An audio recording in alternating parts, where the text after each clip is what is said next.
जिसने देश की वर्दी पहनी, जिसने फर्ज निभाने की कस्में खाई,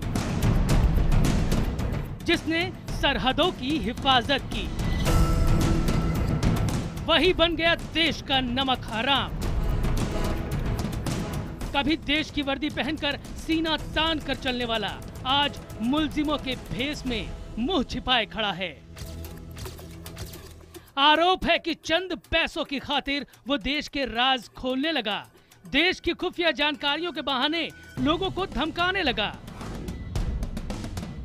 IBN 7 आपको एक सीसीटीवी तस्वीर दिखाने वाला है जो इन बेईमानों की सबसे बड़ी गवाह है। जहां ये गद्दार थैलियों में पैसा भरते दिखाई देगा, देश की खुफिया डायरियों को वसूली का जरिया बनाते दिखाई देगा, जिसे देखकर आपको अफसोस होगा कि कभी इसी गद्दार के हाथ में देश की हिफाजत का जिम्मा था। इस फरेब की पूरी कहानी, इस फरेबी का असली चेहरा, देश से बहुत बड़े धोखे का काला खेल बस बेनकाब होने वाला है। देश का नमक हराम।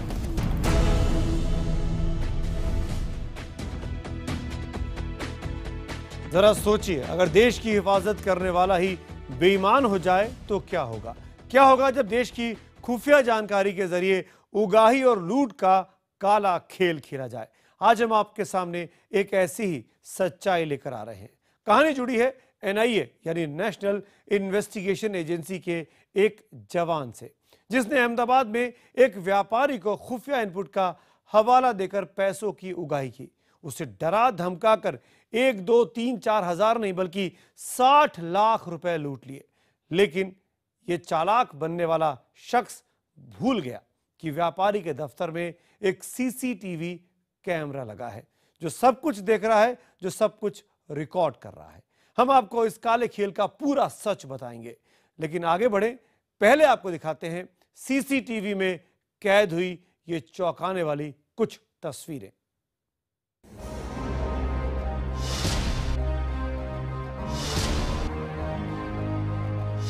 ये दफ्तर अहमदाबाद के एक व्यापारी का है। तारीख है 20 जून और वक्त है सुबह 11:44। 3 लोग एक दफ्तर में दाखिल होते हैं। खुद को NIA यानी नेशनल इन्वेस्टिगेशन एजेंसी का अधिकारी बताते हैं। जाहिर है ये बात सुनकर व्यापारी डर जाता है। वो लोग व्यापारी को धमकी देते हैं कि उनके पास पुख्ता जानकारी है कि व्यापारी के दफ्तर से आतंकियों को हवाला के जरिए पैसा पहुंचाया जाता है। 3 लोग दफ्तर में मौजूद दस्तावेज और मोबाइल फोन जब्त कर लेते हैं। उनके पास NIA की डायरी भी मौजूद है जिसमें एक शख्स लिखता है और फिर उस व्यापारी से दस्तखत करने के लिए कहता है।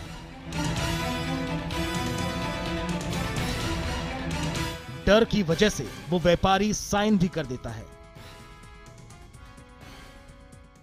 तो इस वक्त आप IBN 7 पर हमारी एक्सक्लूसिव कवरेज देख रहे हैं। इस व्यापारी को डराने के बाद पैसों की उगाही का खेल शुरू होता है। मुसीबत सर पे थी, सोचने का वक्त नहीं था और मजबूरन व्यापारी ने उन तीनों बेईमानों को 60 लाख रुपए दे दिए। लेकिन यह सब कुछ भी कैमरे में कैद होता रहा। व्यापारी परेशान है मगर वो तीनों शख्स बेखौफ। वो तीनों मुसीबत से बचने के लिए व्यापारी के सामने 1 करोड़ की मांग रखते हैं। कुछ देर मोल भाव होता है और फिर 60 लाख में डील तय हो जाती है। इस शख्स के हाथ में जो बैग है उसमें 20 लाख रुपए हैं, जिन्हें यह शख्स सहेजता हुआ दिखाई दे रहा है।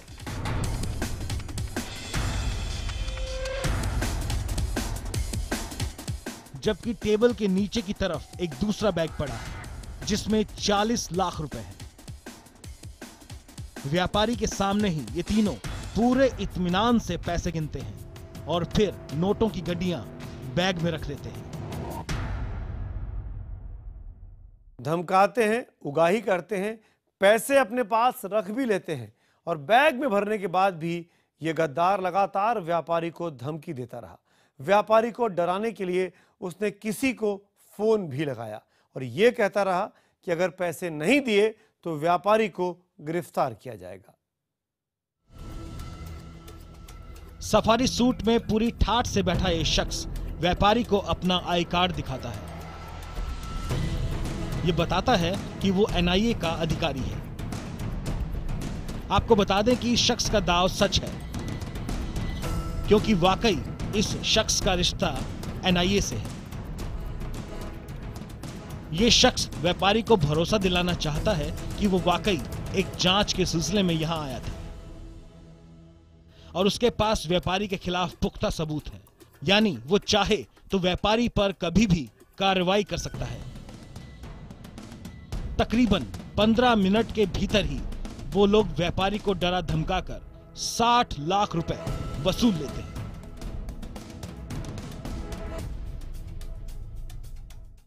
एनआईए वो एजेंसी है जिस पर देश में होने वाली आतंकी साजिशों को बेनकाब करने की जिम्मेदारी होती है।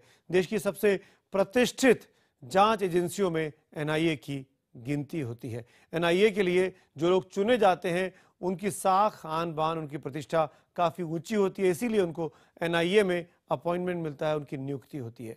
इस एजेंसी में पोस्टिंग मिलना भी आसान नहीं होता। इसके लिए देश की दूसरी एजेंसियों से मेरिट के आधार पर, जी हाँ, मेरिट बहुत इंपॉर्टेंट है, मेरिट के आधार पर जवानों की भर्ती की जाती है। लेकिन एक जवान ने पूरी एजेंसी की साख पर अब बट्टा लगा दिया है। हालांकि अब वो जवान पुलिस की गिरफ्त में है और उसे एनआईए से बर्खास्त भी कर दिया गया है। न ये आई कार्ड नकली है, न आई कार्ड दिखाने वाला ये शख्स। कुछ नकली है तो सिर्फ जांच का ढोंग। ये शख्स वाकई एनआईए का असिस्टेंट सब इंस्पेक्टर है, जिसका नाम है देवीदास वैष्णव, जो अब अहमदाबाद क्राइम ब्रांच की गिरफ्त में है। देवीलाल एनआईए की दिल्ली यूनिट का सदस्य था और उसे ये पोस्टिंग बड़ी मेहनत के बाद मिली थी। एनआईए के पहले देवीलाल बीएसएफ में था और देश की सरहदों की हिफाजत कर रहा था। लेकिन पैसों के लालच में देवीलाल फर्ज भूल गया और देश से गद्दारी का खेल शुरू हो गया। अहमदाबाद क्राइम ब्रांच ने व्यापारी से 60 लाख की वसूली के आरोप में देवीलाल के साथ साथ उसके 3 साथियों को भी गिरफ्तार किया है। हमारे पुलिस इंस्पेक्टर जैन यादव और उनकी टीम को इंफॉर्मेशन मिली कि जो तोड़ किया है उसमें बीएसएफ का जवान भी है और वो लोगों ने जो पैसे लिए हैं उसका पार्ट ये बांटने वाले हैं और जब इंफॉर्मेशन मिली तो एक गाड़ी, एक पिस्टल और 58 लाख रिकवर किया है। देवीलाल ने अपने 2 साथियों के साथ अहमदाबाद के व्यापारी से 60 लाख रुपए लूटे थे और पैसों की उगाही के लिए देश की खुफिया जानकारियों का सहारा लिया था। इस उगाही के एक दिन बाद अहमदाबाद के व्यापारी को किसी फर्जीवाड़े का शक हुआ और पुलिस में शिकायत दर्ज कराई। एक जो व्यापारी था उसकी ऑफिस पे दो व्यक्ति गए थे। उन्होंने बोला तुम फंडिंग का काम करते हो और जो टेररिस्ट है उनको तुम फंडिंग का काम करते हो, इसके लिए हम तुम्हारी जांच करना चाहते हैं। वो बेचकर वो व्यापारी जो थे वो डर गए थे और फिर उनके डर की वजह से उन्होंने 60 लाख रुपए ले लिया और फिर वो चले गए थे। 4 दिन की मशक्कत के बाद क्राइम ब्रांच ने देवीलाल और उसके साथियों का पता लगा लिया। 60 लाख रुपए और एक लग्जरी कार के साथ देवीलाल को उसके 3 साथियों के साथ गिरफ्तार किया गया। क्राइम ब्रांच अब ये पता लगाने में जुटी है कि देश के इस गद्दार ने इससे पहले भी खुफिया जानकारियों के आधार पर लूट को अंजाम तो नहीं दिया है ना? क्या इस काले खेल में एनआईए के और अधिकारी भी शामिल तो नहीं है ना? ये सारे सवालों के जवाब ढूंढने में अहमदाबाद क्राइम ब्रांच फिलहाल लगी हुई है। कैमरामैन उपमार सिंह के साथ जनक दवे, अहमदाबाद, IBN 7। ये खबर इसलिए भी बड़ी हो जाती है, इसलिए भी और ज्यादा चौंकाने वाली है क्योंकि एनआईए का एक अधिकारी इसमें इन्वॉल्व था। वो एनआईए जिसको देश की सबसे बड़ी एजेंसी बताया जाता है। जो रक्षक थे वही भक्षक बने हैं, वही उगाही करने में लगे हैं। तो ऐसे में किस एजेंसी पे अब भरोसा किया जाए? जो बट्टा लगा है उसको मिटाने में वाकई में एनआईए की बाकी सदस्यों को काफी मेहनत करनी होगी। आगे बढ़ते हैं और अब वो खबर जिसने आज सियासत को फिर से गरमा दिया। खबर जुड़ी है। आरोप ये भी है कि सुषमा के भतीजे का एडमिशन ललित मोदी ने ब्रिटेन के मशहूर कॉलेज में कराने में मदद की। हालांकि बीजेपी ने इसे मानवीय आधार पर की गई मदद बताया। पार्टी और सरकार सुषमा के साथ खड़ी है, लेकिन विपक्ष इस्तीफे की मांग कर रहा है।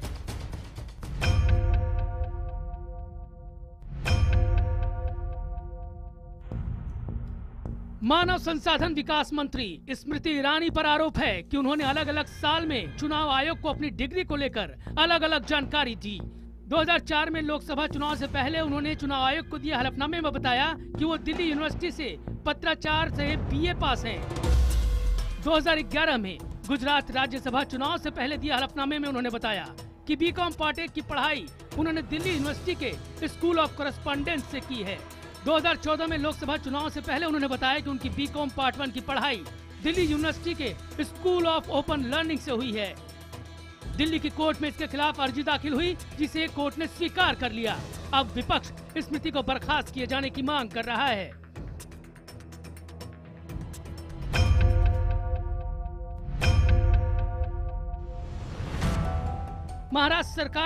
महाराष्ट्र सरकार में महिला एवं बाल विकास मंत्री पंकजा मुंडे पर आरोप है कि उन्होंने 206 करोड़ रुपए का ठेका आनंद फानन में बांट दिया। आरोप है कि उन्होंने इसके लिए टेंडर तक जारी नहीं किए। पंकजा का तर्क है कि ये करना जरूरी था क्योंकि पैसे उसी महीने वापस जाने वाले थे। राज्य के मुख्यमंत्री देवेंद्र फडणवीस फिलहाल पंकजा के साथ खड़े हैं। उनका कहना है अगर विपक्ष के पास सबूत है तो वो दिखाए, लेकिन विपक्ष का कहना है जांच तो बाद में होगी, पहले फडणवीस पंकजा को बर्खास्त करें। Bureau report IBN 7। राजनीति परसेप्शन के ऊपर चलती है, छवि के ऊपर चलती है। भारतीय जनता पार्टी के ऊपर, अमित शाह के ऊपर, नरेंद्र मोदी के ऊपर जरूर सवाल खड़े हुए हैं कि अपने इन दागी लोगों को क्यों बचाया जा रहा है। सुषमा स्वराज और स्मृति ईरानी पर तो प्रधानमंत्री कार्रवाई कर सकते हैं, लेकिन वसुंधरा राजे और पंकजा मुंडे, राज्य की अपनी अपनी जनता ने अपने अपने तरीके से उनको चुना है, उन पर कार्रवाई करना वहां के मुख्यमंत्रियों का काम है, देवेंद्र फडणवीस का और राजस्थान की बीजेपी इकाई का।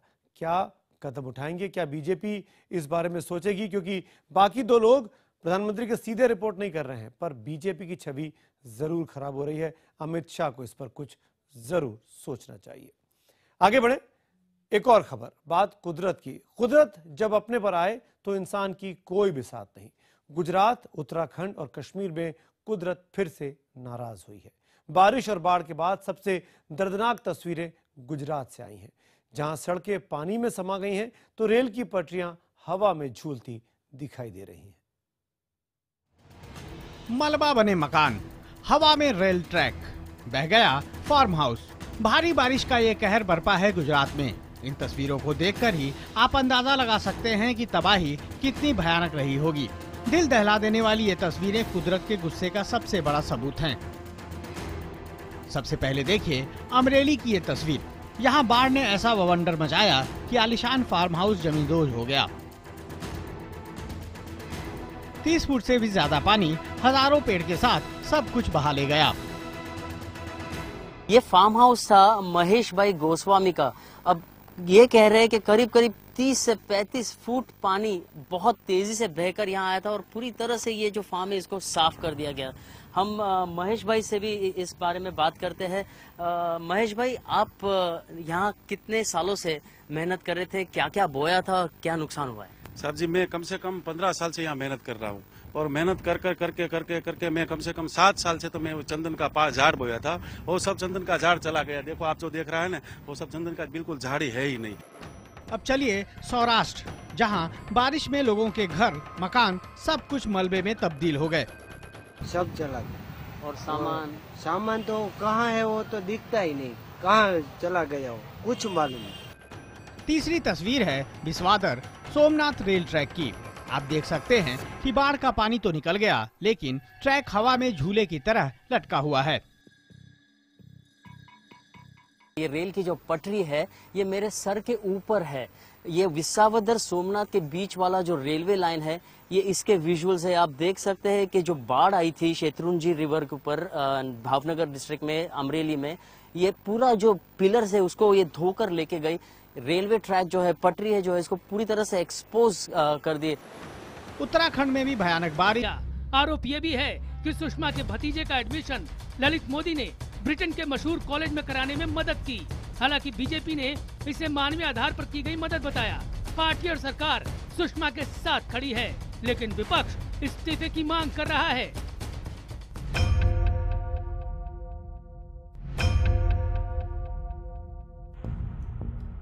मानव संसाधन विकास मंत्री स्मृति ईरानी पर आरोप है कि उन्होंने अलग अलग साल में चुनाव आयोग को अपनी डिग्री को लेकर अलग अलग जानकारी दी। 2004 में लोकसभा चुनाव से पहले उन्होंने चुनाव आयोग को दिए हलफनामे में बताया कि वो दिल्ली यूनिवर्सिटी से पत्राचार से बीए पास हैं। 2011 में गुजरात राज्यसभा चुनाव से पहले दिए हलफनामे में उन्होंने बताया कि बीकॉम पार्ट 1 की पढ़ाई उन्होंने दिल्ली यूनिवर्सिटी के स्कूल ऑफ करस्पॉन्डेंस से की है। 2014 में लोकसभा चुनाव से पहले उन्होंने बताया कि उनकी बीकॉम पार्ट 1 की पढ़ाई दिल्ली यूनिवर्सिटी के स्कूल ऑफ ओपन लर्निंग से हुई है। दिल्ली की कोर्ट में इसके खिलाफ अर्जी दाखिल हुई, जिसे कोर्ट ने स्वीकार कर लिया।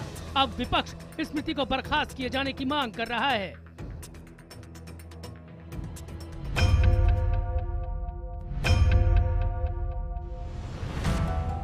महाराष्ट्र सरकार में महिला एवं बाल विकास मंत्री पंकजा मुंडे पर आरोप है कि उन्होंने 206 करोड़ रुपए का ठेका आनंद फानन में बांट दिया।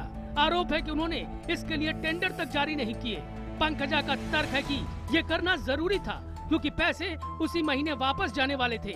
राज्य के मुख्यमंत्री देवेंद्र फडणवीस फिलहाल पंकजा के साथ खड़े हैं। उनका कहना है अगर विपक्ष के पास सबूत है तो वो दिखाए, लेकिन विपक्ष का कहना है जांच तो बाद में होगी, पहले फडणवीस पंकजा को बर्खास्त करें। Bureau report IBN 7। राजनीति परसेप्शन के ऊपर चलती है, छवि के ऊपर चलती है। भारतीय जनता पार्टी के ऊपर, अमित शाह के ऊपर, नरेंद्र मोदी के ऊपर जरूर सवाल खड़े हुए हैं कि अपने इन दागी लोगों को क्यों बचाया जा रहा है। सुषमा स्वराज और स्मृति ईरानी पर तो प्रधानमंत्री कार्रवाई कर सकते हैं, लेकिन वसुंधरा राजे और पंकजा मुंडे, राज्य की अपनी अपनी जनता ने अपने अपने तरीके से उनको चुना है, उन पर कार्रवाई करना वहां के मुख्यमंत्रियों का काम है, देवेंद्र फडणवीस का और राजस्थान की बीजेपी इकाई का। क्या कदम उठाएंगे, क्या बीजेपी इस बारे में सोचेगी? क्योंकि बाकी दो लोग प्रधानमंत्री के सीधे रिपोर्ट नहीं कर रहे हैं, पर बीजेपी की छवि जरूर खराब हो रही है। अमित शाह को इस पर कुछ जरूर सोचना चाहिए। आगे बढ़े, एक और खबर, बात कुदरत की। कुदरत जब अपने पर आए तो इंसान की कोई भी साथ नहीं। गुजरात, उत्तराखंड और कश्मीर में कुदरत फिर से नाराज हुई है। बारिश और बाढ़ के बाद सबसे दर्दनाक तस्वीरें गुजरात से आई हैं, जहां सड़कें पानी में समा गई हैं तो रेल की पटरियां हवा में झूलती दिखाई दे रही हैं। मलबा बने मकान, हवा में रेल ट्रैक, बह गया फार्म हाउस। भारी बारिश का ये कहर बरपा है गुजरात में। इन तस्वीरों को देखकर ही आप अंदाजा लगा सकते हैं कि तबाही कितनी भयानक रही होगी। दिल दहला देने वाली ये तस्वीरें कुदरत के गुस्से का सबसे बड़ा सबूत हैं। सबसे पहले देखिए अमरेली की ये तस्वीर। यहाँ बाढ़ ने ऐसा बवंडर मचाया कि आलीशान फार्म हाउस जमींदोज हो गया। 30 फुट से भी ज्यादा पानी हजारों पेड़ के साथ सब कुछ बहा ले गया। ये फार्म हाउस था महेश भाई गोस्वामी का। अब ये कह रहे हैं कि करीब करीब 30 से 35 फुट पानी बहुत तेजी से बहकर यहाँ आया था और पूरी तरह से ये जो फार्म है इसको साफ कर दिया गया। हम महेश भाई से भी इस बारे में बात करते हैं। महेश भाई, आप यहाँ कितने सालों से मेहनत कर रहे थे, क्या क्या बोया था और क्या नुकसान हुआ है? सर जी, मैं कम से कम 15 साल से यहाँ मेहनत कर रहा हूँ और मेहनत कर करके मैं कम से कम 7 साल से तो मैं वो चंदन का झाड़ बोया था।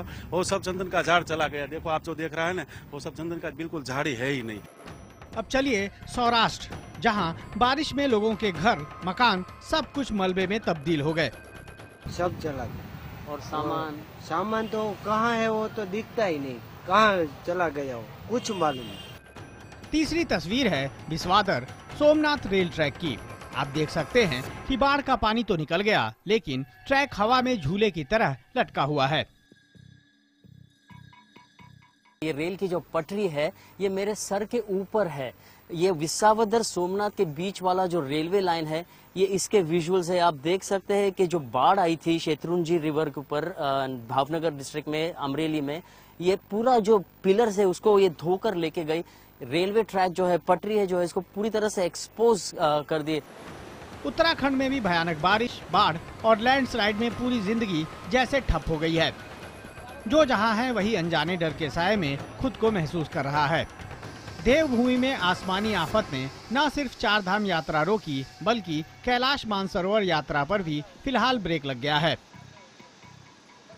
पिथौरागढ़ में लगातार बारिश के चलते प्रशासन किसी तरह का रिस्क लेना नहीं चाहता।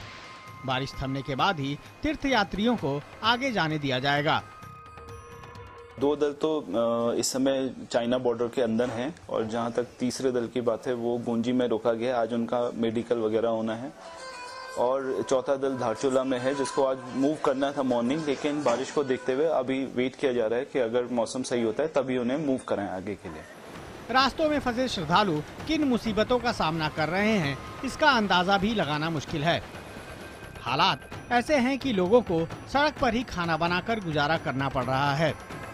रास्ते बंद होने के चलते बद्रीनाथ धाम में 3000, घांघरिया में 5000, गोविंद घाट में 1200, हेमकुंड में 1369, हनुमान चट्टी में 325, पांडुकेश्वर में 127, जोशीमठ में 600, गंगोत्री में 600 और केदारनाथ में 760 लोग फंसे हुए हैं। इन आंकड़ों में उन इलाकों के लोग शामिल नहीं हैं जहां का संपर्क फिलहाल टूट चुका है। उधर मौसम विभाग के मुताबिक आने वाले दिनों में तेज बारिश नहीं होगी, यानी लोग थोड़ी राहत की सांस ले सकते हैं। There is no chance of further any heavy rain or heavy rainfall or thunderstorm activity over the Jammu Kashmir or Uttarakhand or Gujarat. The situation has eased out. मौसम बेहतर होने के बाद जम्मू कश्मीर में भी थोड़ी राहत है। अनंतनाग में झेलम का जलस्तर पहले से कम हुआ है, लेकिन पानी अब भी खतरे के निशान से ऊपर बह रहा है। श्रीनगर में भी झेलम नदी खतरे के निशान से ऊपर बह रही है। हालांकि रास्ते से मलबा हटाने के बाद श्रीनगर जम्मू हाईवे को खोल दिया गया है। गुजरात से मेघदूत शेरॉन, उत्तराखंड से संजीव शर्मा के साथ नसीर अहमद, श्रीनगर, IBN 7।